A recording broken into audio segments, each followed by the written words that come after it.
Hi, I'm Mary, a librarian and book reviewer with a focus on stories written for kids, tweens, and teens. Today, I get to share with you this book called The Alphabet of Me, written by Desiree Duzablon. This is not like most alphabet books you'll see. While it does focus on one letter per page, instead of talking about words that a child might already know, this focuses on words that a child might be. So as you're going through the book, each letter has its own spread. You have an illustration on one side and text on the other. The text itself is large enough to be seen from a distance, and the illustrations as well are clear even if you're reading in a larger group setting.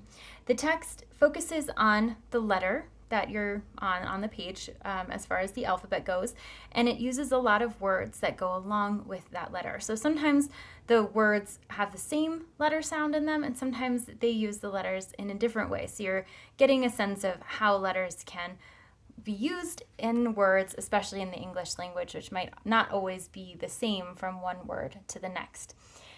Each page has a rhyming structure to the text, and even though the meter isn't consistent from one page to the next, the sing-song rhythm makes the book really enjoyable to be read aloud. If you're reading this with a child at home, there's lots of opportunity to talk about what the words mean. There's going to be a lot of vocabulary in here that a child might not already know. So there's a good chance to talk about the positive and uplifting traits that people can have, how children might exhibit those traits themselves. And you may or may not get through the whole book in one sitting. You might focus on one page at a time or dive deeper into some pages than others, but you have lots of opportunity to do that. The illustrations also feature a range of humans in both skin color and ability. So as kids are reading this, there is a good chance that they will find themselves in the pages of this book. And if you're in a classroom setting, this book is good to be read aloud because the illustrations can be seen from a distance, even if you don't always have time to go into detail about every single page.